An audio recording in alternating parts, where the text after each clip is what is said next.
ఖమ్మంలో సంక్షేమ hostel workers ఆందోళన నిర్వహించారు. సంక్షేమ హాస్టల్లో వంటలు వండే తమ జీతాలను తగ్గించారని 26,000 నుంచి 11,000 రూపాయలకు తగ్గించారని ధర్నా చేశారు.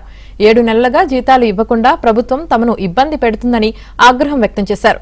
డిప్యూటీ సీఎం మల్లు బట్టి విక్రమార్క క్యాంపు కార్యాలయం ముట్టడికి యత్నించగా పోలీసులు అడ్డుకున్నారు. దీంతో పోలీసులకు సంక్షేమ హాస్టల్ వర్కర్స్ కు మధ్య తీవ్ర వాగ్వాదం జరిగింది. ఈ క్రమంలో వారిని అరెస్టు చేసి పోలీస్ స్టేషన్ కు తరలించారు.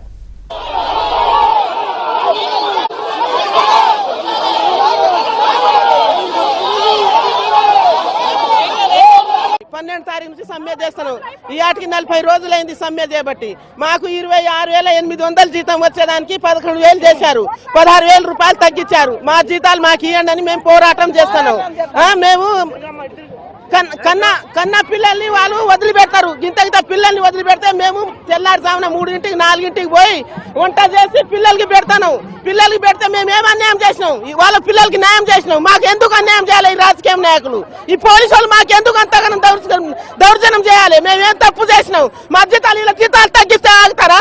మా జీతాలు ఇంతగానం చేసి మేము ఇంతగానం పోరాడతాం. ఇప్పటికి 30 సంవత్సరాలు మేము చేయబట్టి 450 రూపాయలతో చేసినాం. మేము ఇప్పటి నుంచి ఇప్పుడు జీతం చేయకుండా మాకు ఇప్పుడు 8 నెలల నుంచి జీతాలు రావాలి. మాకు 1 నెల వాళ్ళకి జీతం ఆగిపోతే ఉంటారా? మాకు ఇన్ని నెలల నుంచి జీతం రావాలని మేము పోరాడుతూ ఉంటే పోలీసు వాళ్ళు మాకు అంతగానో ఆడుకుంటారా? ఇది ఎక్కడ న్యాయం? ఇది ఎక్కడ అన్యాయం? ఇది ఎక్కడ దౌర్జన్యం? ఈ రాజకీయం ఎక్కడ?